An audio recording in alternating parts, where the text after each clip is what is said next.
Last 1 বছর ধরে বহু চেষ্টার পরে অবশেষে পেলাম জিওসোর এই ভ্যারাইটিগুলো।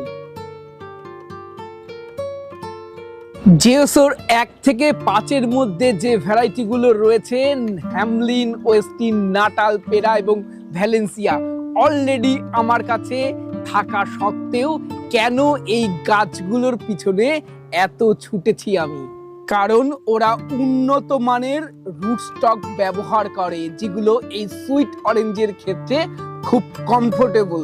এবং যে রুট স্টকটা ওরা ব্যবহার করে সেটা বীজের রুট স্টক নয়, এটা টিস্যু কালচারে তৈরি রুট স্টক, যেটার সহনশীলতা অনেক বেশি হয়, রোগ প্রতিরোধী অনেক বেশি হয় এবং রুট সিস্টেমটা অনেক ভালো হয়, যার কারণে এই সুইট অরেঞ্জগুলোর ফলন, ফলের স্বাদ, রস কোয়ান্টিটি সবই থাকে অন্যদের থেকে অনেক বেশি। জায়েন্ট ইরিগেশন প্রাইভেট লিমিটেড ব্রাজিলের সেরা কিছু সুইট অরেঞ্জের উপরে অনেক গবেষণা করে, তারপরে সেরা 5টা সুইট অরেঞ্জ ওরা বাছাই করে এবং তার উপরে কাজ করে এবং সেগুলোকে বেস্ট রুট স্টকের উপরে ওরা গ্রাফট করে মার্কেটে ছাড়ে। তবে কোন রুট স্টকের উপরে ওরা গ্রাফটিং করেছে সেটা কিন্তু জানা যায়নি, শুধুমাত্র ওরা বলে এটা টিস্যু কালচারের রুট স্টক। জাইন যে 5টা ভ্যারাইটি চুজ করেছে, এই চুজের পিছনেও কারণ রয়েছে। এই 5টা ভ্যারাইটির প্রত্যেকটার হারভেস্টিং টাইম আলাদা, ফলে মরশুমের শুরু থেকে মরশুমের শেষ অবধি কৃষক এই ফল বিক্রি করে লাভ করতে পারে। এবং আমরা যারা ছাদ বাগানি বা বাড়িতে গাছ লাগাতে চাই, এই 5টা ভ্যারাইটি যদি রাখি, হ্যামলিন যেমন সবার প্রথমে উঠবে, আর জিওসো 5 মানে ভ্যালেন্সিয়া, সেটা সবার লাস্টে আমরা হারভেস্ট করে খেতে পারবো। এই 5টা ভ্যারাইটি থাকলে না, ছাদ বাগানে আর কোনো সুইট অরেঞ্জের ভ্যারাইটির প্রয়োজন হবে না। চলুন আজকে ডিটেলসে বলবো এই জিওসো 1 থেকে জিওসো 5 অবধি ভ্যারাইটি সম্বন্ধে এবং কিভাবে আমি কালেক্ট করলাম, সম্পূর্ণ ডিটেলস বলবো।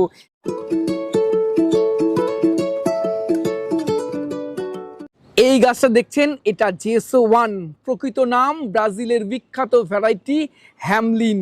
ফুল ফোটা থেকে শুরু করে হারভেস্টিং টাইম থাকে 240 থেকে 270 দিন, অর্থাৎ অত্যন্ত আর্লি ভ্যারাইটি। আপনারা অক্টোবর মাসে এই হ্যামলিনের ফল হারভেস্ট করে খেতে পারবেন। এই লেবুটার সাইজ থাকে মাঝারি, এটা সবুজ থেকে হালকা হলুদ কালারের এর রং হয়, খোসাটা খুব পাতলা, খেতে টক মিষ্টি এবং ভিগোরাস গ্রোথ খুব তাড়াতাড়ি বাড়ে। আশা করা যায় নেক্সট ইয়ার এই গাছে আমি আপনাদের ফল দেখাতে পারবো। এবং এই ভ্যারাইটিটা টক মিষ্টি, তাই জুস ফ্যাক্টরিতে এই ফলের চাহিদা যথেষ্ট থাকবে। এটা হলো জিওসো 2। জিওসো 1 অর্থাৎ হ্যামলিনের হারভেস্ট করার পরে আপনি হারভেস্ট করতে পারবেন জিওসো 2 অর্থাৎ ব্রাজিলের বিখ্যাত জাত ওয়েস্টিন। এটার ফলের সাইজ হ্যামলিনের থেকে বড় হয়, এর খোসাটা মোটা হয়, বাইরের কালারটা একদম হলুদ হয়, ফলনও প্রচুর। এই জিওসো 1 অর্থাৎ হ্যামলিনটা ছিল টক মিষ্টি স্বাদের, এই ওয়েস্টিনটার মধ্যে অ্যাসিডের পরিমাণ আরও কম থাকে, জুস কোয়ান্টিটি যথেষ্ট থাকে, সিডের পরিমাণও অনেক কম। এটাও প্রতি বছর ফল দিতে সক্ষম, তাই ওয়েস্টিন অর্থাৎ জিওসো 2ও আপনারা ছাদ বাগানে কালেক্ট করতে পারেন। অক্টোবরে আপনি জিওসো 1 হ্যামলিন খেলেন, নভেম্বরের প্রথমের দিকে জিওসো 2 ওয়েস্টিন খেলেন, নভেম্বরের শেষ থেকে ডিসেম্বর মাস অবধি আপনি খাবেন জিওসো 3 অর্থাৎ ব্রাজিলের বিখ্যাত জাত নাটাল। এই ভ্যারাইটির বৈশিষ্ট্য, এটা টক মিষ্টি স্বাদের হবে, খোসাটা মাঝারি, বাইরের কালারটা একদম ডিপ হলুদ থেকে অরেঞ্জ কালারের দিকে যাবে এবং এটা আমি দেখেছি জানুয়ারি মাসেও খেয়ে রস শোকায় না, রসের পরিমাণও অনেক বেশি থাকে, টক মিষ্টি স্বাদের এই নাটাল অবশ্যই কালেকশানে রাখা যেতে পারে। এবং আমি বাতাবি রুটস্টকের নাটালে খেয়ে দেখেছি এর আগের বছর, প্রচুর ফলন এবং স্বাদও ভালো। এবং আমি এই জিওসোর 3 ভ্যারাইটির ফল খেয়ে দেখেছি এবং রসের কোয়ালিটি এবং তার স্বাদ আমার আরও বেটার লেগেছিল। তাই নাটালটা অবশ্যই কালেকশানে রাখুন, আর যদি পান জিওসো 3 অবশ্যই কালেকশানে রাখতে হবে। জিওসো 3 হারভেস্ট করার পরে আপনারা হারভেস্ট করবেন জিওসো 4। এটা হলো পেরা। ফুল ফোটা থেকে 270 থেকে 300 দিনের মধ্যে আপনারা পেরা হারভেস্ট করে খেতে পারবেন, যেটাকে জাইন নাম দিয়েছে জিওসো 4। এটারও প্রচুর ফলন, টক মিষ্টি স্বাদের, বাইরের কালারটা সম্পূর্ণ হলুদ থেকে অরেঞ্জের দিকে যাবে এবং রস কোয়ান্টিটি প্রচুর, খোসাটা মাঝারি পুরু, অর্থাৎ আপনারা এক্সপোর্ট করতে পারবেন। এই পেরার অরিজিনাল স্বাদ আমাদের ওয়েদারে ডিসেম্বরের শেষ থেকে জানুয়ারির ফার্স্টের দিকে আপনারা পাবেন। চলুন এরপরে দেখব জিওসো 5। আমি প্রত্যেকটা ভ্যারাইটি 2 সেট করে গাছ কিনেছি, অর্থাৎ 2টো করে দেখাবো। জিওসো 5 ভ্যালেন্সিয়ার বলছে ওরা, কিন্তু ভ্যালেন্সিয়ার কোন জাত সেটা জানা নেই। অনেকে আবার এটার সাথে কাটার ভ্যালেন্সিয়া বলে। আমি কাটার ভ্যালেন্সিয়াও খেয়েছি, জিওসো 5ও খেয়েছি। আমার কিন্তু স্বাদের ডিফারেন্স লেগেছে, যদিও সেটা রুট স্টকের ডিফারেন্সের কারণে কিনা সেটা আমার জানা নেই। তবে এখনও পর্যন্ত শিওর নয় ভ্যালেন্সিয়ার কোন ভ্যারাইটি এই জিওসো 5। এই জিওসো 5 আরও লেট ভ্যারাইটি। এটা বাগানের সব থেকে লেটে হারভেস্ট করবেন। ফুল আসা থেকে 310 দিন থেকে 340 দিনের মধ্যে আপনারা হারভেস্ট করতে পারবেন। এর ফ্লেভার খুব সুন্দর, এর টক মিষ্টি স্বাদের, বাইরের কালারটা সম্পূর্ণ অরেঞ্জ কালার হয়ে যায়, ফলে সাইজটা বেশ বড়, সিড থাকে না বললেই চলে। অসাধারণ এই ভ্যারাইটিগুলো অবশ্যই কালেকশনে রাখতে পারেন। এই ভ্যারাইটিগুলোর হারভেস্টিং টাইমগুলো এত সুন্দর। জিওসো 1টা আপনি হ্যামলিন সবার প্রথমে খাবেন, তারপর পর খেতে খেতে জিওসো 5-এ এসে আপনারা শেষ করবেন। তাই বাগানে যদি এই 5টা ভ্যারাইটি রাখেন তাহলে আর অন্য কোনো ভ্যারাইটির প্রয়োজন হয় না। চাষিরাও অনেকে এই ভ্যারাইটিগুলো চাষ করছে বর্তমানে মহারাষ্ট্রের সাইডে। আমাদের এখানে চারা খুব ইজিলি অ্যাভেলেবেল নয়, সেই কারণে অনেকে ইচ্ছা থাকলেও চাষ করতে পারছেন না। তবে আমি আপনাদের বলবো প্রথমে ট্রায়াল করুন কোন ভ্যারাইটিগুলো আমাদের ওয়েদারে বাণিজ্যিকভাবে আমাদের মাঠ বাগানে ভালো চাষ হচ্ছে, তারপরে লার্জ স্কেলে আপনারা ইনভেস্ট করবেন।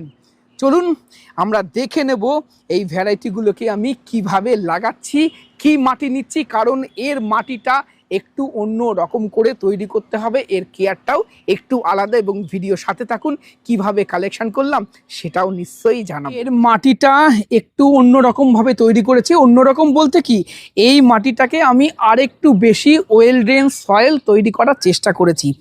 এর মধ্যে আমি নিয়েছি একটু স্যান্ডি সয়েল নিয়েছি, অর্থাৎ বেলে দোআঁশ মাটি আমি এখানে ব্যবহার করেছি। মধ্যে 5 বস্তা রয়েছে বেলে দোআঁশ মাটি, 2 বস্তা রয়েছে ভার্মি কম্পোস্ট, আর 1 বস্তার মধ্যে আমি অর্ধেক ধানের চিটে আর অর্ধেক এই যে দেখতেই পাচ্ছেন এর মধ্যে সিন্ডার, যাতে এই মাটিটা আরও বেশি ওয়েল ড্রেন হয়, সেই কারণে এইগুলো ব্যবহার করেছি। এবং এর সাথে আমি মিশিয়েছি মাইকোরাইজা।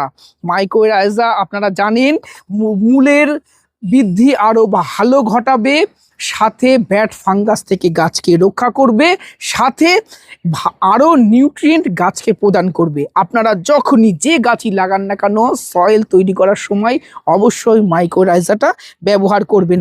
আর গাছগুলো যেহেতু এখনই ছোট আছে, সেই জন্য আমি একটি ছোট গ্রো ব্যাগ ব্যবহার করছি। এটা হাইটে 12 আর হলো ডায়ামিটার হলো 14, এবং গ্রো ব্যাগ আমার মনে হয় ফলের গাছ করার ক্ষেত্রে সব থেকে বেস্ট। সেই জন্যই আমি ব্যবহার করি বেস্ট কোয়ালিটি গ্রো ব্যাগ, যেটা আমি কালেক্ট করি সব সময় গো গ্রিন লাইফ বকুলদার থেকে। আমি স্ক্রিনে ফোন নাম্বার দিয়ে দিচ্ছি, আপনারা চাইলে এই ধরনের গ্রো ব্যাগ বিভিন্ন সাইজের বিভিন্ন কালারের গ্রো ব্যাগ সংগ্রহ করতে পারেন। এবার চলুন এটাকে আমরা লাগাবো।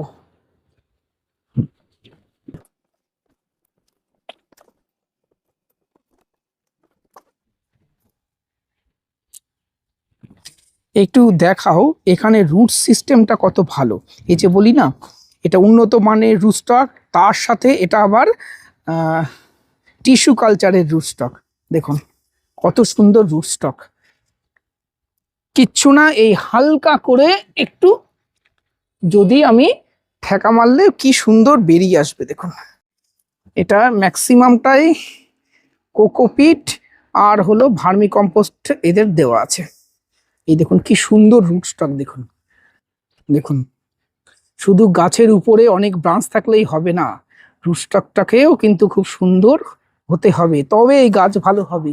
এবং এই রুট স্টকের জন্যই আমি এই গাছ কেনার জন্য পাগল ছিলাম, সত্যি বলছি, লিটারেলি আমি পাগল ছিলাম এই গাছগুলো সংগ্রহ করার জন্য। ধরবো আমি, দাঁড়ান, এই গাছটা বসাতে একটু আমার ওয়াইফ সায়ন্তীর হেল্প লাগবে। আমরা গাছটাকে বসিয়ে নিই, এখানে তো দেখানোর কিছু নেই, তারপরে আবার ভিডিওতে ফিরে আসছি। এই আমাদের গাছ লাগানো কমপ্লিট। আর এবার যেটা করতে হবে, গাছগুলো অনেকই লম্বা, একটা খুঁটি পুঁতে তার সাথে ভালোভাবে বেঁধে দেব। আর গাছগুলো লাগানোর পরে আগামী 7 দিন গাছগুলোকে অবশ্যই শেডে রাখতে হবে। বাইরে থেকে এসে গাছগুলোতে অলরেডি ট্রেসের মধ্যে আছে, তাই শেডে রাখবো। আর 5-7 দিন পরে আমরা গাছে যেটা প্রথমে ব্যবহার করব সেটা হলো হিউমিক অ্যাসিড, যেটা এই গাছের ট্রেস কমাবে আর মাটিতে ভালোভাবে সেট হতে একে সাহায্য করবে। এবং সাথে আমরা খুব অল্প পরিমাণ ব্যবহার করব, 2 সপ্তাহ 3 সপ্তাহ পরে গাছে সুপার ফসফেট এবং সালফার, যেগুলো রুট গ্রোথে সাহায্য করবে। এবার বলি গাছগুলো আমি কিভাবে কালেকশন করলাম। গাছগুলো কালেকশন করা মোটেও খুব সহজ ছিল না, আপনারাও নিশ্চয়ই অনেকে চেষ্টা করে যাচ্ছেন এই গাছ, এই জিওসের ভ্যারাইটিগুলো কালেক্ট করতে। আমি লাস্ট 1 বছর ধরে পাগলের মতন খুঁজেছি এই গাছগুলো। আমার যত সোর্স ছিল, যত চেনা জানা মানুষ ছিল বা যাদের যাদের কাছে জিওসের গাছ ছিল, তারা যেখান থেকে কালেকশন করেছে সমস্ত জায়গায় আমি কন্ট্যাক্ট করেছি। আমি ডাইরেক্ট জিওসোর যে জাইন ইরিগেশন প্রাইভেট লিমিটেড, ওরা অনলাইনে 2-4টে গাছ করে না, লার্জ স্কেলে গাছ নিলে তবেই ওরা গাছ পাঠাবে, আর না হলে পাঠাবে না। আমাদের পক্ষে এই লার্জ স্কেলে গাছ নেওয়া সম্ভব নয়, বা এই 5টা গাছ সেই জলগাঁও গিয়ে কালেকশন করা সম্ভব ছিল না। সেই কারণে আমি বেশ কিছু মানুষের সাথে কন্ট্যাক্ট করি। কয়েকজন দাদা তো বলেছিল যে ঠিক আছে আমি জোগাড় করে দেবো, আর যদি না পারি আমার বড় গাছগুলোই তোমরা নিয়ে যেও। সে গাছ দেওয়ার দরকার নেই, বা কালেকশন সে নাই করে দিতে পারে, তাই বলে নিখোঁজ হয়ে যেতে হবে? তো ছাড়ুন, যাই হোক, আমার একটা খুব পরিচিত ভাইকে অসংখ্য ধন্যবাদ জানাই, শুভ্রদীপ ভাই। অবশেষে শুভ্রদীপ ভাইয়ের প্রচেষ্টায় এবং গতি সাহায্যে আমরা এই গাছগুলো কালেকশন করতে পেরেছি। সবার হয়তো এরকম ভাবে কালেকশন করতে পারবেন না, আর যারা পারবেন ডাইরেক্ট জলগাঁওতে গিয়ে কালেকশন করবেন, কারণ ওরা কিন্তু কোনো নার্সারিম্যানকে ডাইরেক্ট চারা সেল করে না, যে কারণে আমাদের এখানে নার্সারিগুলোতে এই গাছগুলো অ্যাভেলেবেল নয়। আর যদি পারেন আপনারা অনেক বাগানিরা একসাথে হয়ে, আপনারা 20-25 জন বাগানিরা, বর্তমানে তো অনেক ফেসবুক গ্রুপ রয়েছে বা অনেকে হোয়াটসঅ্যাপ গ্রুপের মধ্যে যুক্ত আছেন, আপনারা সবাই একসাথে হয়ে যদি আপনারা অর্ডার করেন, তাহলে এই গাছগুলো অত্যন্ত কম দামে আপনারা পেতে পারেন। দর্শক বন্ধুরা, আপনাদেরকে বলবো যদি সম্ভব হয় তাহলে অবশ্যই এই জিওসের ভ্যারাইটিগুলো আপনাদের কালেকশানে রাখুন। আজকের প্রতিবেদন আপনাদের কেমন লেগেছে কমেন্ট করে জানাবেন। ভিডিওটি ভালো লাগলে একটি লাইক করবেন, নতুন হলে চ্যানেলটি সাবস্ক্রাইব করে রংধনু গার্ডেনের সাথে থাকবেন। নমস্কার।